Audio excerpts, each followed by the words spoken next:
Imhotep, cher Kamit. Aujourd'hui, je vais parler avec vous une fois de plus des protections traditionnelles. Mais ici, il s'agit de l'entretien des décédés, des disparus de la famille. Pour parler en langage simple, l'entretien des morts de la famille. Pourquoi est-ce que, ou alors la liaison avec les morts, la communion avec les morts de la famille. Pourquoi est-ce que certaines personnes, ou alors dans certains villages ou dans certaines communautés, on enterre les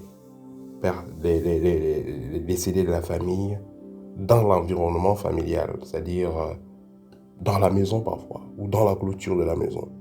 Je pense que vous avez déjà vécu ça. Vous allez par exemple chez votre ami, vous voulez jouer au ballon, on vous dit que non, ne joue pas à la gauche là, parce que voilà, c'est un endroit particulier. Vous dites qu'il y a quoi là-bas? Vous guettez même parfois, vous ne voyez même pas de tombe, de signe qui signifie que c'est une tombe. Parce que pour les gens de nos jours, une tombe, c'est-à-dire un endroit marbré avec une croix dessus, avec la photo écrit dessus, ici repose la dépouille ou le corps de... Non, ce n'est pas ça. Parce que dans la tradition kamite, il n'y a pas ces histoires de marbre là, où on va enterrer, on va mettre la croix et tout ça. C'est des trucs modernes, ça. Dans la tradition kamite, il n'y a pas cette histoire que, bon voilà, on va enterrer telle personne au grand cimetière, tout ça. Et les cimetières, comme je vous l'ai dit dans une vidéo, sont les endroits qui sont contrôlés. Donc vous allez voir, en face du cimetière, il y a une grande cathédrale, parce que voilà, ces esprits qui sont là sont sous contrôle. On va mettre des chaînes mystiques là, sont sous contrôle. On les utilise pour faire des rites. Vous allez voir, dans certaines zones assez développées, je vais parler de l'ouest du Cameroun,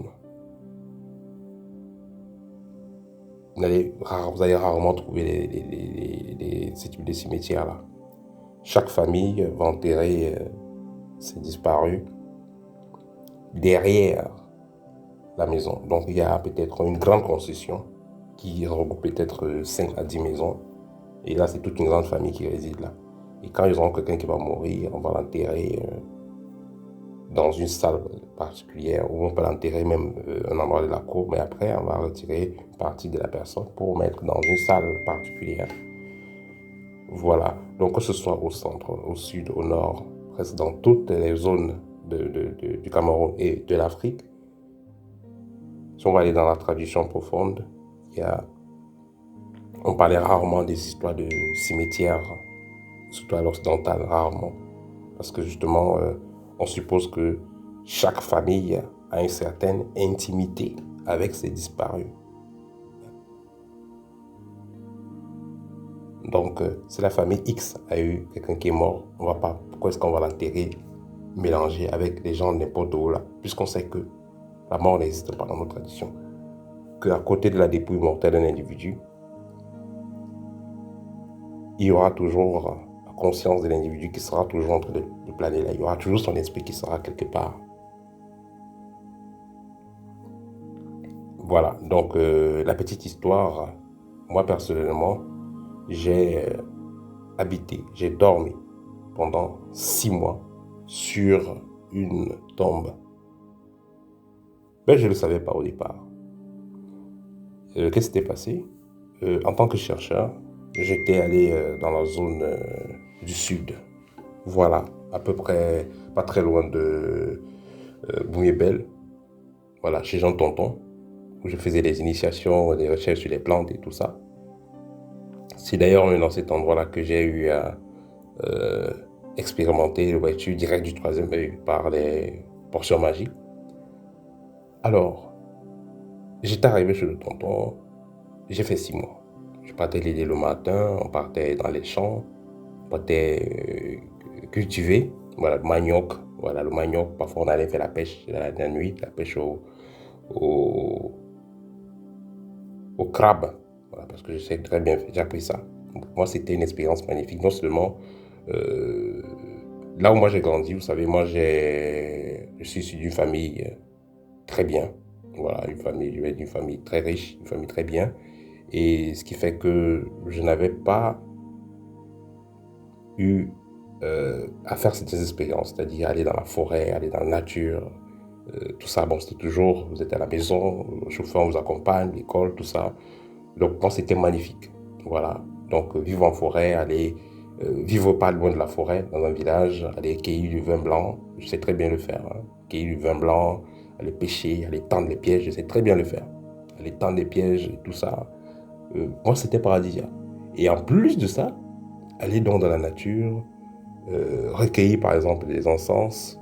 Moi, je prenais directement encens au Liban. Il y a un grand arbre là, ça a une odeur très forte, ça sent le Liban. Voilà, le faire, aller par exemple la nuit, à minuit, couper une baguette de noisetier pour faire par exemple une baguette magique et tout. Donc pour moi, c'était magnifique, j'étais très content. Donc pendant la nuit, il arrivait parfois, on sortait dans la cour avec le tonton, on fait des rituels, on faisait on faisait des incantations, on faisait des expériences. Et le tonton était très avancé dans les sciences occultes, de magie et tout ça. Donc on faisait les choses, des expériences ensemble. Cependant, la chambre qu'il m'avait proposé de dormir, c'était la chambre où il avait enterré un de ses fils qui était décédé. L'un de ses fils qui était décédé à l'adolescence. Il était tombé dans un arbre, un truc comme ça. Et son fils avait été enterré en bas du lit où je dormais. Donc je l'ai su plus tard. Ce qui est là, c'est que là où je dormais avant, la maison où je dormais avant, les nuits n'étaient pas comme là où je dormais chez le tonton. Là où je dormais chez le tonton, les nuits étaient très douces. Voilà, il n'y avait pas d'ambiguïté. Tout était paisible, tout était calme. Et ce qui était très intéressant aussi chez lui, c'est que vous pouvez dormir chez lui et le matin, il vous dit ce que vous avez rêvé. C'est-à-dire qu'aujourd'hui, vous avez rêvé, vous étiez à la chasse, ou peut-être un antilope vous a poursuivi, ou un lion vous a poursuivi. Et puis, quand vous vous réveillez le matin, il vous dit, voilà, n'est-ce pas, tu as rêvé hier, un lion t'a poursuivi, n'est-ce pas? Vous dites, waouh, comment est-ce qu'il a fait pour savoir ce que vous avez rêvé? Et autre chose, c'est que il était capable, alors il est capable parce qu'il est toujours vivant, il est capable de vous dire exactement qui viendra leur rendre visite tel jour à telle heure. Alors, vous allez vous poser la question, est-ce qu'il a un miroir magique? Est-ce qu'il a une boule de cristal? Non. Il est capable de le faire naturellement parce que, voilà, avec ses disparus, ils ne sont pas loin de lui. Voilà. Je ne veux pas dire que c'est son ancêtre, mais voilà. Ses disparus ne sont pas loin de lui. De nos jours, vous enterrez quelqu'un dans la maison ou dans la cour, on va dire que c'est la sorcellerie. Ça se faisait dans nos traditions. C'était une protection excellente. Dans la grand-mère ou le grand-père qui est décédé, et en plus qui a vécu une vie matique, qui donc mérite un statut d'ancêtre, c'est normal si on l'enterre dans la cour ou pas loin de la maison, ou peut-être même dans sa chambre, comme je vous l'ai dit. On enterre, dans notre tradition tamile, on enterrait certaines personnes dans leur chambre. C'est vrai que ça pourrait créer des chambres hantées ou envoûtées dans certains cas, si c'est que la personne n'a pas reçu certains rites de purification pendant sa transition, quand elle est morte, quand elle est décédée, autant pour moi. Donc, c'est pas parce que des anciens enterraient donc les disparus dans la maison qu'on va enterrer tout le monde dans la maison. Non. Le cas où le tonton a enterré son fils, ça c'est un cas d'exception. Mais en temps normal, ce n'est que quelqu'un qui a un statut d'ancêtre qui peut être enterré proche.